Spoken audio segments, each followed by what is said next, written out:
안녕하십니까. 신한 평생소득 세미나에 참여해 주신 고객 여러분 대단히 감사합니다. 100세 시대의 인생 2막을 위한 필수 금융 상식을 주제로 오늘 강의하게 될 저는 신한은행 퇴직연금사업부 이관석 팀장입니다. 반갑습니다.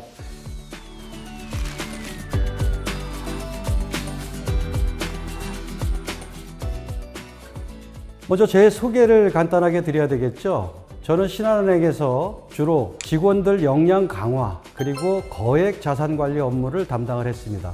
대한민국 최초로 50억 이상 거액 고객 전담팀을 꾸려서 팀장 역할도 했었고요. PB센터장을 하던 2019년도에 정규직은 명예퇴직을 했습니다. 2021년부터 신한은행에 다시 입사해서 지금은 은퇴솔루션 컨설턴트로 활동을 하고 있습니다. 100세 시대라고 제가 말씀을 드렸는데 오래 사는 게 과연 좋은 일이기만 할까요? 아니죠. 너무 위험한 일들이 많습니다. 그 중에 크게 5가지로 제가 위험을 분류를 해봤는데요.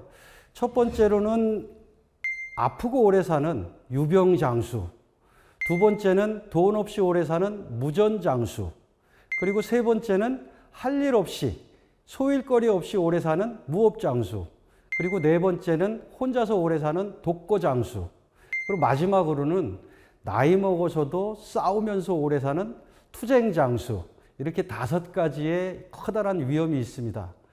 오늘 주제는요, 그 중에서도 돈 없이 오래 살지 말자, 무전장수하지 말자가 되겠습니다. 오늘 말씀드릴 내용은 총 6가지인데요. 첫 번째로는 자산관리 환경이 녹록지 않다.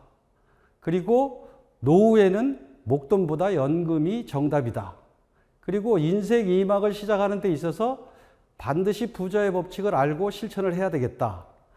이 부자의 법칙을 완성하는 투자의 원칙도 굉장히 중요하겠죠. 그리고 5번째는 현금 흐름 만드는 다양한 방법들을 말씀드리고, 마지막으로 인생 2막을 준비하는 데 꼭 필요한 금융상식을 말씀드리는 순서로 진행하겠습니다. 첫 번째입니다. 급변하는 자산관리 환경이죠. 우리나라의 고령화 속도는 단연코 세계 1위입니다. 고령화의 기준은요, 총 인구에서 65세 이상 노인이 차지하는 비중을 가지고 따지는데, 이게 7%를 넘으면 고령화 사회, 14%를 넘으면 고령사회, 20%를 넘으면 초고령 사회라고 얘기를 합니다.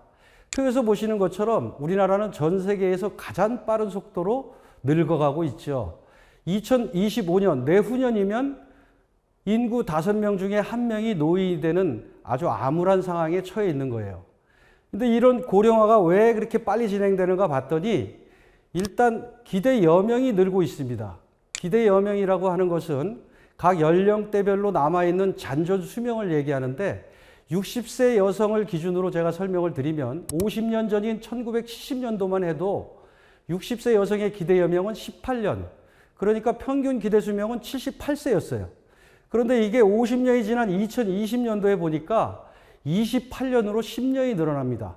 평균 기대 수명이 88세가 되는 거죠. 그런데 왜 100세 시대라고 하나요? 네, 이 기대 수명에는요, 어린 나이에 사고나 질병으로 일찍 사망한 사람도 포함되기 때문에 내가 사고나 질병으로 일찍 사망하지 않는다. 그러면 100살까지는 평균적으로 무조건 살아야 되는 시대를 이미 살고 있고요. 재수 없으면 120살까지도 살아야 되는 거예요. 네, 더 심각한 건 저출산입니다. 우리나라의 인구는 2021년부터 이미 감소가 시작됐는데요. 가장 심각한 원흉이 합계 출산율 저하입니다. 합계 출산율이라고 하는 것은 여성이 평생 낳을 수 있는 평균 출생아 수를 의미하는데, 이게 2.2명은 돼야 인구가 유지가 됩니다. 그런데 우리나라 보시죠. 1980년대부터 이미 1점대 이하로 떨어졌고요. 최근에는 0점대 이하로 떨어지고 있습니다. 작년에 0.78명이었는데요. 올해에는 0.71명까지 떨어지고 있습니다. 이런 추세가 계속 유지되면 300년에서 500년 정도가 지나고 나면 대한민국의 인구가 제로가 되는 거죠. 그런데 문제는 또 있죠.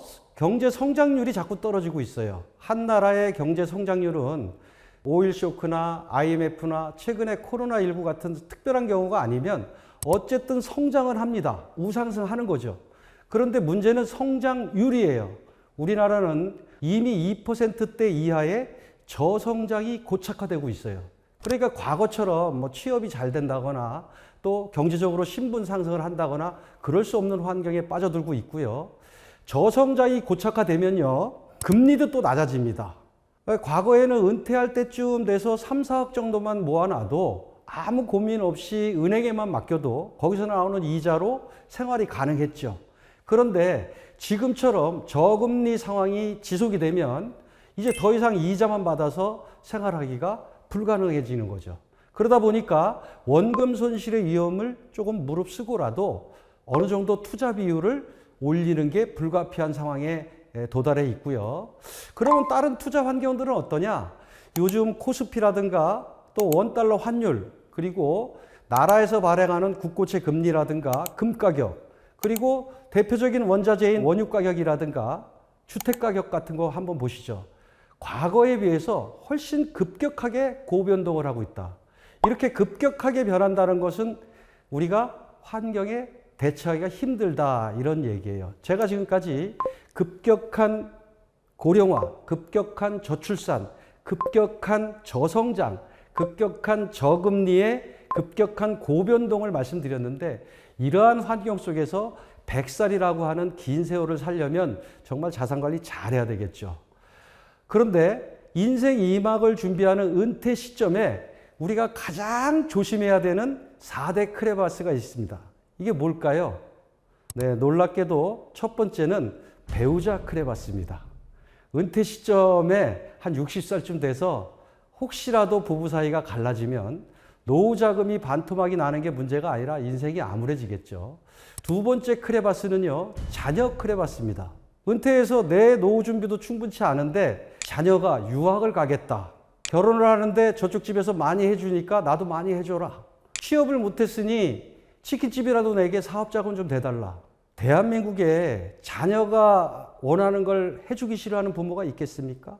과거에는 다 퍼줬죠. 다 퍼주고 한 10여 년 살다가 가면 됐어요. 그런데 지금은 그렇지 않습니다. 이 크레바스 굉장히 중요하고요. 세 번째는 무리한 창업입니다. 은퇴하고 나서 보니 은퇴 자금이 충분치 않으니까 뭔가라도 해야 되겠다 하고 창업을 많이 하는데, 한 달에 1200개의 개인 사업자가 문을 열고 1300개의 개인 사업자가 문을 닫습니다. 사업에 과도하게 투자하는 거 굉장히 조심해야 되고요. 네 번째는 무리한 투자입니다.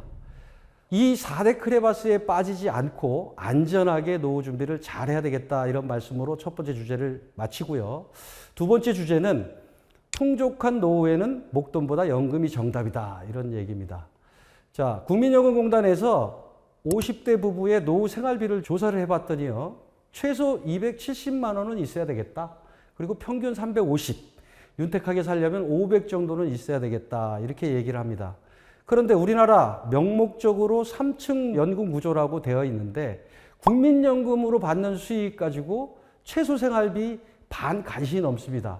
만약에 아주 좋은 회사에 들어가서 국민연금 보험료 최대 금액 47만 원씩을 40년 동안 불입을 하고 65세 이후에 받는 금액이 156만 원 정도밖에 안 됩니다. 기초생활비 반 간신히 넘죠.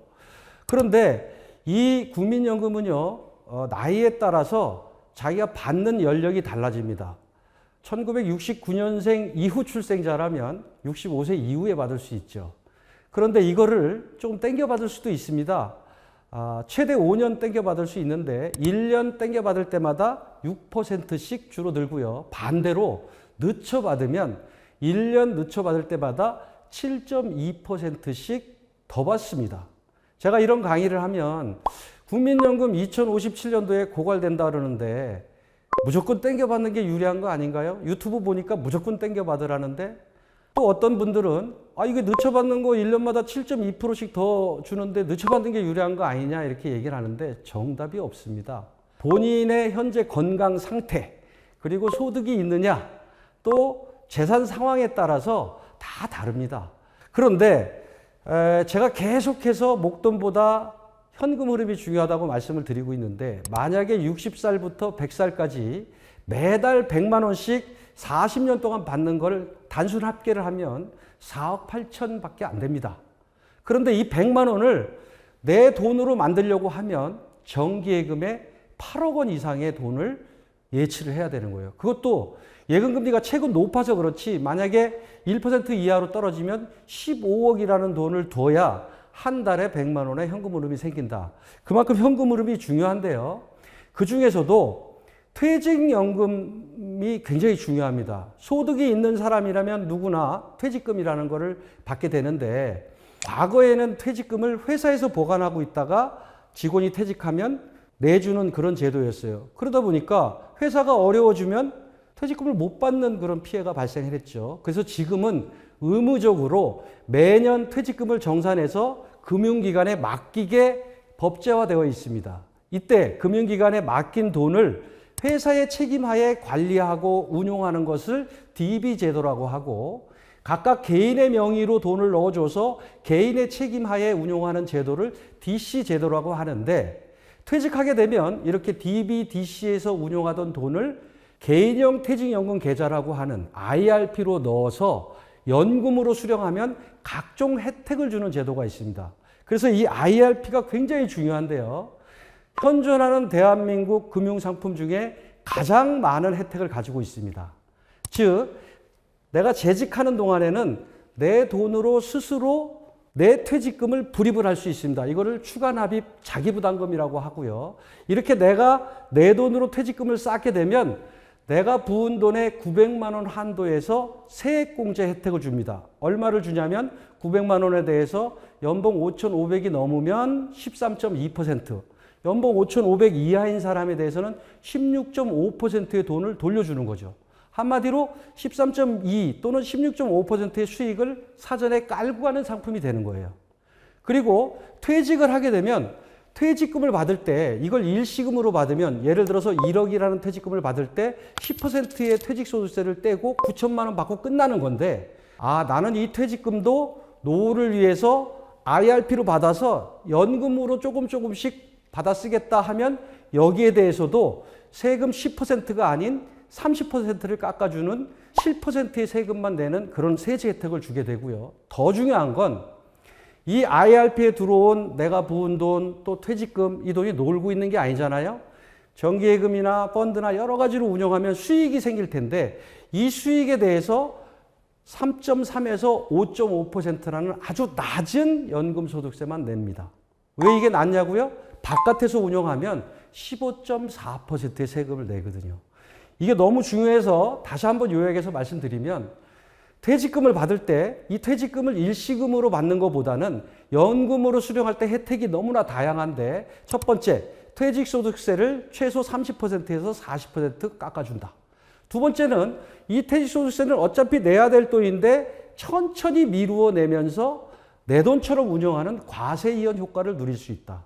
제가 이런 얘기를 하면 그거 10년 이상 나눠받아야 된다는데 돈 묶이는 거 아니야? 이런 소리들 많이 하시는데 중도해지를 별다른 손해 없이 언제든지 할 수 있다. 이런 혜택이 있기 때문에 제가 다시 한번 강조해서 일석육조의 효과를 설명을 드리겠습니다. 퇴직금을 아직 수령하지 않은 분이라면 절대적으로 일시금 찾지 말고 연금으로 수령해라. 그러면 퇴직소득세를 30에서 40% 깎아주고 그 퇴직소득세 어차피 내야 될 돈을 내 돈처럼 수익을 누릴 수 있다. 세 번째는 운용수익에 대해서 나이에 따라서 55세부터 69세까지는 5.5%, 70대는 4.4%, 그리고 80대 이후에는 3.3%의 낮은 세금을 내는데 네 번째, 더 중요한 건 이 5.5, 4.4, 3.3%라고 하는 운용 수익에 대한 세금도 당장 떼는 게 아니라 100%다 복리로 굴리다가 이 수익을 인출할 때, 즉 이 수익으로 연금을 수령할 때 아주 저 뒤에 가서 세금을 낸다. 그래서 이 세금 또한 미루어 낸다고 해서 운용수익 과세이연이라고 얘기하고요. 특히나 제가 제일 강조하는 건 이 5번입니다. 은퇴할 때쯤 되면 금융자산이 최소 3, 4억 이상은 있게 됩니다. 그러면 그때부터 고민해야 돼요. 뭘 고민해요? 금융소득 종합과세. 금융소득 종합과세라고 하는 것은 이자와 배당소득이 연간 2천만 원을 넘으면 다른 소득과 합산해서 더 많은 세금을 낸다거나 금융소득이 많아졌으니까 건강보험료가 올라간다거나 또 저 사람은 자산이 많은 사람이 하고 국세청에 꼬리가 붙는 여러 가지 불이익을 겪습니다. 그런데 그 돈들이 IRP 안에 들어있다면 이런 것과 완전히 무관해서 금융소득 종합과세도 걱정 없고요. 또 건강보험료 올라갈 걱정도 없다 하는 게 연금 수령의 가장 큰 혜택 중에 하나입니다. 마지막으로 여러분들이 만약에 1년짜리 정기예금을 가입을 했는데 한 7, 8개월 지나서 중도 해지를 할 수밖에 없는 상황이 되면 원래 약속했던 이율보다 터무니없이 낮은 금리만 받게 되는데 이 IRP 내에서는 1년짜리 정기예금에 가입했다가 연금 수령 목적으로 중도 해지하면 상당히 높은 수익의 중도 해지 이자를 받을 수 있다. 그게 특별 중도 해지입니다. 아직 퇴직하지 않은 직장인이라면 반드시 퇴직금은 일시금 수령하지 말고 연금 수령하시라. 이 말씀을 간곡하게 드리겠습니다. 그리고요, 퇴직연금 IRP 안에 들어있는 이 자금들, 소중한 자금들은요, 여러 가지로 운용을 잘 해야 되죠. 그 중에서도 제가 대표적인 상품 TDF 하나만 소개를 드리겠습니다. TDF라고 하는 것은 타겟 데이트 펀드의 약자인데요. 만 60세라는 은퇴 나이를 타겟 데이트로 해서 60세보다 젊었을 때에는 위험 자산인 주식의 비중을 80% 이렇게 높게 가져가다가 나이가 60에 가까워 올수록 위험 자산의 비중인 주식 비중을 확 줄이면서 반대로 안전 자산의 비중을 늘려주는 펀드가 TDF 펀드입니다. 미국이나 유럽 같은 선진국에서는 3, 40년 전부터 이미 은퇴 상품으로 각광을 받았고요. 우리나라도 최근 7, 8년 사이에 엄청난 각광을 받고 있습니다. 그런데 IRP 내에서 운용할 수 있는 상품은 정말 모든 상품이라고 하면 맞는 얘기죠. 그 중에서도 특별히 투자 상품에 100% 투자는 못하게 되어 있는 규정이 있습니다. 그럼에도 불구하고 TDF만큼은 투자 상품임에도 불구하고 100% IRP에 있는 자금을 운용할 수 있게끔 금융당국에서 허용을 한 상품이니까 참고하시고요. 여러분들이 제가 이제 IRP만 얘기하니까 나 예전에 세액공제 받으려고 연금저축 가입했는데 이런 말씀들 많이 하실 거예요. 은행에서 가입한 건 연금저축 신탁, 증권사에서 가입했으면 연금저축 펀드, 그리고 보험사에서 가입했으면 연금저축 보험이라고 얘기하는데 이걸 통칭해서 연금저축이라고 합니다. 이 연금저축과 IRP를 합해서 1년에 불입할 수 있는 한도가 총 1,800만 원이고요. 그 중에서도 연금저축은 단독으로 600만 원까지 세액공제를 받을 수 있는데 IRP는 단독으로 900만 원의 혜택을 받을 수 있고요. 합쳐서도 900만 원까지만 세액공제 혜택을 받을 수 있습니다. 여기서 살짝 느끼실 수 있죠. IRP가 신상이구나. 그래서 더 많은 혜택이 있겠구나. 라고 생각을 하시면 될 것 같아요. 자, 세 번째입니다. 부자의 법칙에 대해서 말씀드리겠습니다. 부자의 법칙을 공식으로 제가 써놨는데요. 퓨처 밸류, 미래의 부는 프레젠트 밸류, 현재의 투자금, 즉 저축액을 많이 확보해서 높은 수익률로 오랫동안 투자하면 누구나 부자가 될 수 있다. 반박할 수 없는 논리죠. 그런데 뭔가 좀 찝찝합니다. 내 수입은 일정한데 어떻게 현재의 투자금, 저축액을 많이 확보하냐. 여기에 1%의 부자와 99%의 빈자의 습관의 차이가 있습니다. 여러분들 한번 첫 월급 탈 때를 생각해 보시죠. 첫 월급 탈 때 무슨 생각하셨나요? 저희 베이비 부모 세대들은 무조건 부모님 빨간 내복 쓸 궁리부터 했어요.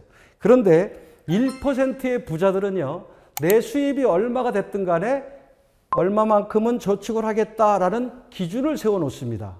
제가 20년간 이 강의를 하면서 제가 정해드린 가이드라인이 아래와 같습니다.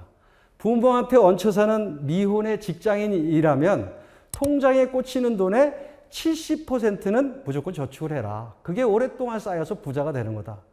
3년 반 전에 공무원이 된 제 둘째 아들한테 이 얘기를 했더니 그 공무원 아들이 저한테 이런 얘기를 합니다. 아빠 참 세상 물정 참 모르시네요. 이것저것 다 떼고 들어온 돈의 70%를 저축을 하면 저 뭘 갖고 살아요. 이렇게 얘기를 하길래 제가 이렇게 얘기를 했습니다. 아들아, 네가 꼭 필요로 하는 것은 어쩔 수 없이 써야지. 그런데 네가 하고 싶은 것들은 조금만 미루어 두면 이 100살을 사는 동안에 훨씬 더 오랫동안 플렉스 할 수 있단다. 이런 얘기를 했어요. 그래서 내 수입이 얼마가 됐던 내 비중을 반드시 먼저 정해서 저축하는데 할당해 놓고 나머지를 쓰는 습관을 갖는 게 부자의 지름길이다. 그 다음은 수익률이죠. 수익률도 중요한데 무턱대고 100%다 투자를 했다가는 손실의 위험이 크니까 제가 권해드리는 건 100-9 법칙입니다. 즉 100에서 자기 나이를 뺀 비중만큼만 투자를 하라 이거예요.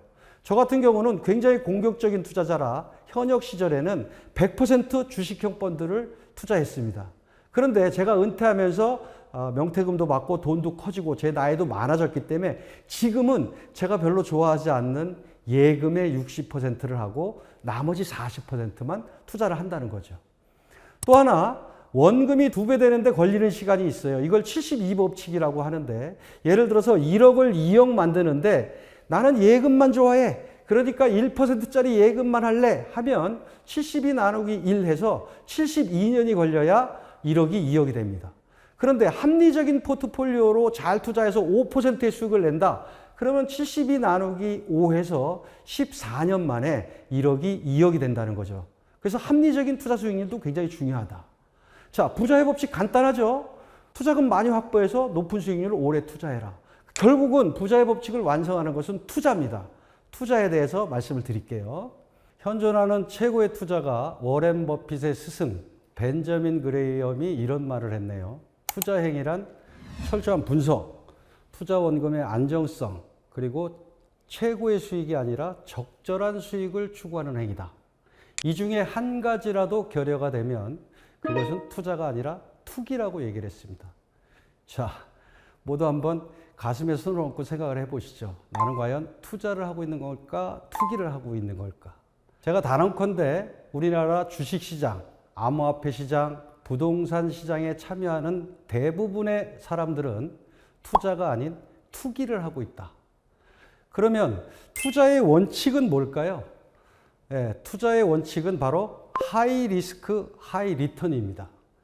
내가 10%의 수익을 추구한다. 그러면 10%의 손실을 감수할 수 있어야 된다는 거죠. 지금 보시는 표는 대표적인 위험 자산인 소형 주식, 그리고 대표적인 안전자산인 채권, 그리고 현금 대체라고 쓰여 있는 원금이 보장되는 예금, 그리고 실물인 원자재의 지난 15년간 평균 수익률을 분석한 표입니다. 대표적 위험 자산인 소형 주식에 투자하면 15년 동안 연평균 9%에 가까운 놀라운 수익을 올렸습니다. 그래서 주식에 투자할 때 보통 10%의 목표 수익을 가져가라 이렇게 얘기를 하는 거죠. 그런데 예금을 보시죠. 15년 동안 매년 평균 꼴랑 0.63%의 아주 낮은 수익을 기록했습니다. 15년 평균이 이렇다 그러면 무조건 소형 주식에 투자하는 게 맞는 거 아닐까 이렇게 생각할 수 있죠. 그런데 중요한 건 변동성입니다. 변동성이라는 건 수익이 위아래로 변할 위험을 얘기합니다. 그래서 수익률과 변동성을 더하면 주식의 경우 재수가 있으면 최고 32%의 높은 수익을 기록할 수도 있지만 운이 나쁘면 14%의 손실을 기록할 수도 있는 확률이 95%다.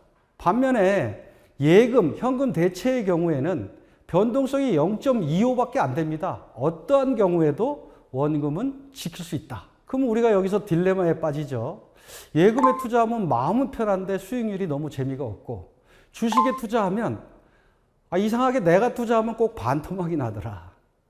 그래서 이런 딜레마를 없애줄 수 있는 가장 좋은 무기가 바로 포트폴리오라고 하는 겁니다. 포트폴리오라고 하는 것은 여러 가지 자산을 섞는 거죠. 여러 가지 자산을 섞어서 위험은 현저히 낮추고 수익은 비록 최고 수익은 아니지만 합리적인 높은 수익을 가져갈 수 있게 해줍니다. 그래서 굉장히 복잡해 보이는 표 같지만 이 표는요, 5가지 유형의 주식과 채권, 부동산, 원자재, 예금, 그리고 이 9가지를 정확하게 9분의 1씩 섞은 포트폴리오까지 총 10개의 자산에 15년 동안 수익률 순위를 보여주는 표입니다. 신흥국 주식을 예를 들어서 설명을 드릴까요? 2008년도에 보면 신흥국 주식 마이너스 50%로 꼴등입니다. 그런데 그 다음에는 다시 엄청난 수익률로 1등을 했다가 다음에 4등, 그 다음엔 다시 또 꼴등. 이렇게 천당과 지옥을 오고 간다. 즉 변동성이 굉장히 커서 위험하다. 그래서 위험자산이라고 주식을 얘기하는 거고요. 다른 개별 자산들도 대부분 그렇습니다. 한번 꼭대기 가면 한번 바닥. 그런데 하얀색 점선으로 이루어진 회색 박스 포트폴리오의 모양을 한번 보시죠. 1등 한 적은 한 번도 없지만 8, 9, 10등 한 적도 한 번도 없이 중상위권에서 안정적으로 수익률을 올리고 있죠. 이걸 표로 간단히 제가 분석을 해드리면 9개를 정확하게 9분의 1씩 섞은 포트폴리오의 수익률 순위는 10개 중에 5등인데 연평균 4.65%라는 높은 수익을 올리고 있습니다. 그럼 위험은 어떠냐? 포트폴리오의 위험은 10개 중에 8등. 그러니까 10개 중에 포트폴리오보다 안전한 것은 예금과 채권밖에 없다 이겁니다. 이게 바로 포트폴리오다. 또 하나 적립식 투자를 제가 강력하게 추천을 드리는데요. 표에서 보시는 그 상황을 보시면 이 표는 1,200만 원을 연초에 한 번에 투자한 거치식 투자와 12달로 쪼개서 100만 원씩 나누어서 투자한 적립식 투자의 성과를 분석한 표입니다. 왼쪽에 보이는 화살표를 보시면 코스피 지수가 3,000에서 출발해서 3,600까지 상승만 한 A의 경우에는 거치식 투자의 성과가 20%로 적립식 투자 성과 8.7보다 월등히 높죠. 그런데 B, C, D처럼 주가가 한 번이라도 꺾였다가 올라온 어떠한 경우에도 적립식의 성과가 훨씬 뛰어납니다. 특히나 D의 경우처럼 주가가 3,000에서 1,800까지 곤두박질 쳤다가 3,000도 아닌 2,600까지밖에 회복을 못하면 목돈을 한 번에 투자한 거치식은 13%의 손실을 봤지만 적립식 성과는 무려 15%가 났습니다. 이게 어떻게 가능하죠? 적립식 투자는요, 주가가 떨어질 때도 계속 나누어 투자되면서 평균 단가가 낮아집니다. 그렇게 쭉 낮아졌다가 조금만 올라와도 그때부터 수익이 발생하는 평균 단가 효과, 즉 코스트 에버리징 이펙트가 있기 때문에 그렇습니다. 자, 이거는 1년 동안만 시뮬레이션 한 건데 이걸 만약에 3년 동안 시뮬레이션을 하면 그 효과는 더 커질 수밖에 없습니다. 게다가 전 세계 주식시장 역사상 주가가 2년 넘게 하락만 한 적은 단 한 번도 없습니다. 여기 보이는 예제 D의 경우가 좀 황당한 예제라고 생각하시는 분도 있을 텐데요. 저거 우리 코로나 때 그런 환경입니다. 그러니까 여러분들 주가와 환율과 금리는요, 신의 영역입니다. 이 신의 영역에 내가 예측해서 맞추겠다. 이건 신의 영역에 맞서는 거죠. 신의 영역에 맞서지 않고 투자하는 두 가지 무기를 제가 오늘 드린 겁니다. 첫 번째는 여러 가지를 섞어라. 그래서 위험은 낮추고 최고의 수익은 아니지만 합리적인 수익을 추구해라. 이게 포트폴리오고요. 두 번째는 장적분하셔라. 장기 적립식 분산 투자하셔라. 이게 신의 영역에 맞서지 않고 순응하면서 평생을 부자로 살 수 있는 투자의 원칙의 핵심이다라는 말씀을 드리고요.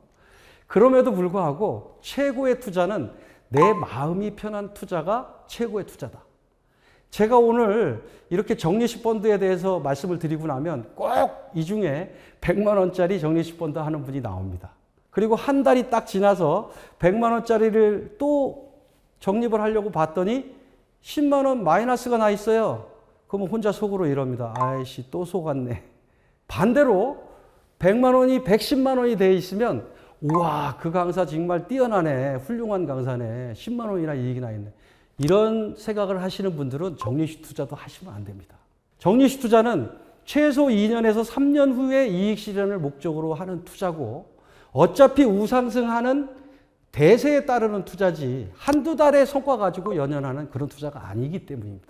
그럼에도 불구하고 제가 가이드를 드리자면 적립식으로 하는 투자, 소액으로 하는 투자, 여윳돈으로 하는 투자, 그리고 젊었을 때 하는 투자는 좀 더 공격적인 비중으로 해도 좋고요. 한 번에 하는 투자, 목돈으로 하는 투자, 그리고 목적 자금으로 하는 투자나 나이 들어서 하는 투자는 수익을 많이 올리는 것보다는 지키는 게 중요하다. 자, 다섯 번째는 현금 흐름 만들기입니다. 자, 나이 들어서 집은 한 채 있는데 국민연금 하나 가지고 생활이 안 돼요. 그러면 이 집을 나라에 맡기고 매달 연금을 받는 걸 우리가 주택연금이라고 합니다. 영어로는 역모기지론이라고도 하죠. 여기에는 가입 조건이 두 가지가 있습니다. 하나는 부부 중에 한 명이라도 55세가 넘어야 되고요. 공시지가 기준으로 집 가격이 12억 원 이하여야 됩니다.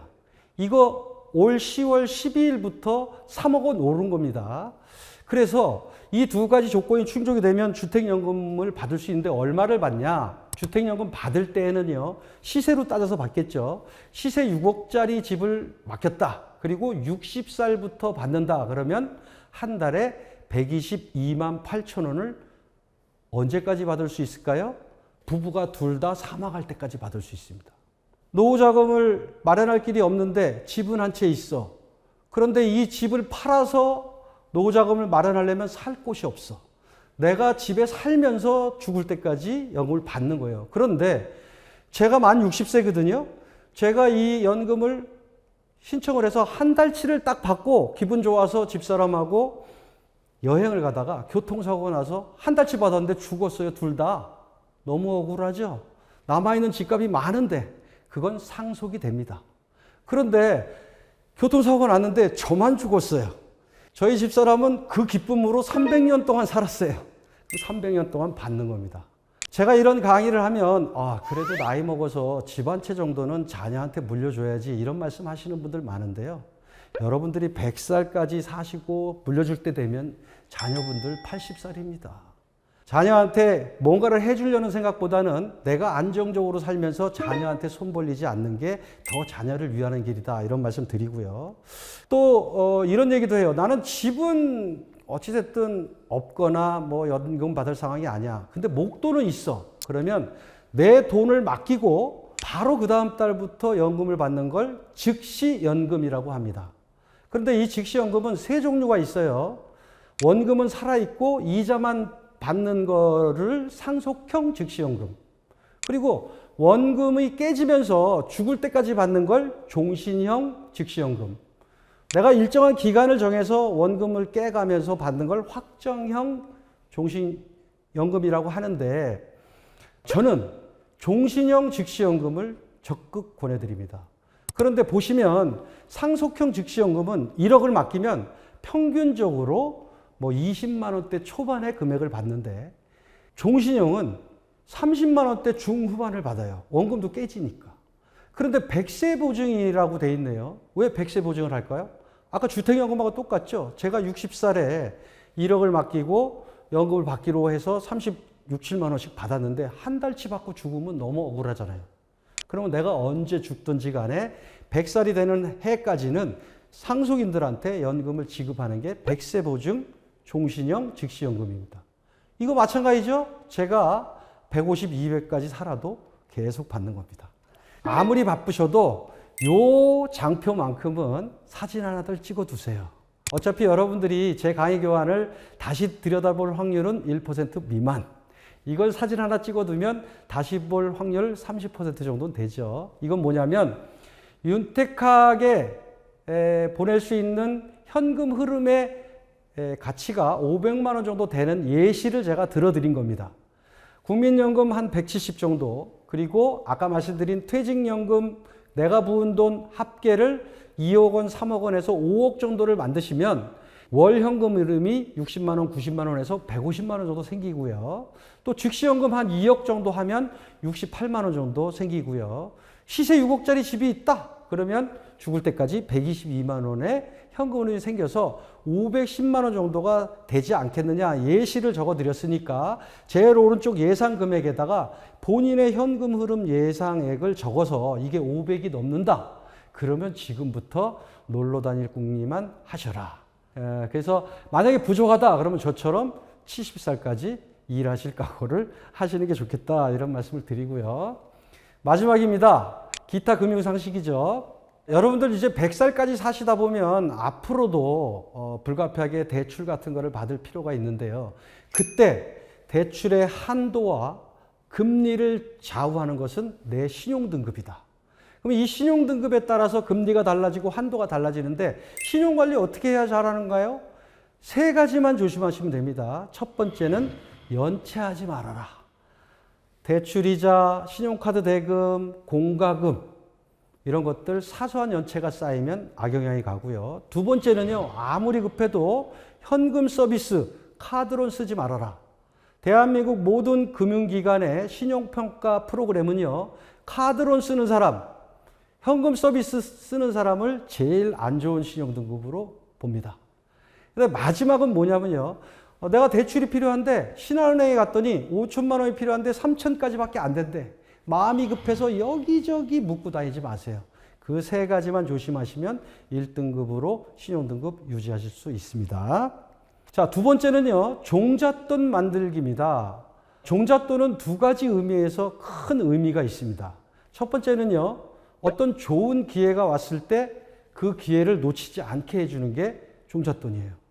제가 생각컨대 올 연말이나 내년 초쯤에 우리나라 주식시장, 부동산 시장에 여러 좋은 기회들이 많이 나올 것 같은데, 물론 신의 영역이라 제가 장담할 수 없지만 그런 좋은 기회가 나오면 뭐 합니까? 종잣돈이 없는데. 그래서 굉장히 중요하고요. 두 번째는 돈이 돈을 법니다. 최근에 이례적으로 금리가 많이 높아졌죠. 단기간이지만 작년 같은 경우에 저축은행 1년짜리 예금금리가 7%예요. 1억이 있으면 1년에 700만 원이 그냥 생기는 겁니다. 그럼 이 종잣돈을 어떻게 만드냐? 아까 제가 주식형 전유식 펀드 장기로 하면 10% 목표 수익 하라 그랬죠. 237만 원씩 전유식 펀드에 투자하면 3년이면 1억이 됩니다. 저희 작은 아들한테 237만 원 얘기했다가 아빠 총액이 237만 원이 안 돼요 이러길래 야 그럼 128만 원씩 하면 5년이면 1억이 된다 이런 얘기를 한 적이 있습니다.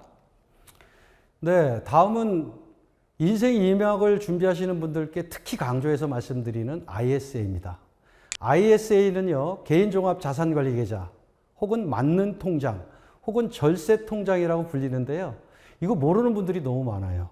연간 2천만 원 한도로 최대 5년 1억 원 한도로 ISA에다가 돈을 입금해서 그 안에서 운용을 잘하면 수익 200만 원까지는 비과세를 해주고요. 200만 원을 초과하는 금액에 대해서도 9.9%로 분리과세를 해줍니다. 금융소득 종합과세하고는 별개로 따로 끝내버려 준다는 거죠. 그러니까 여유자금이 있는 분들이라면 무조건 가입하셔야 되는 통장입니다. 게다가 혹시라도 전년도 수익이 5천만 원 이하라면 서민용으로 가입할 수가 있는데요. 그러면 400만 원까지 비과세가 됩니다. 그런데 이 ISA 가입하는 게 더 좋은 또 하나의 이유는 뭐냐면요. 아까 IRP에 연간 불입할 수 있는 한도가 1,800만 원밖에 안 된다. 그래서 그 안으로 돈을 넣어서 금융소득 종합과세를 피하고 싶어도 한도가 부족한데 이 ISA에서 매년 2천만 원씩 넣다가 3년이라는 기간이 지나면 ISA 운용하던 자금을 IRP로 이전할 수가 있습니다. 세금을 안 내는 또는 금융소득 종합과세에 회피될 수 있는 곳으로 피난시킬 수 있다는 거죠. 그러니까 여유자금이 있고 금융소득 종합과세가 걱정되는 분이라면 이 ISA는 필수적으로 가입을 하셔야 됩니다. 단 하나 가입을 못하는 대상들이 있습니다.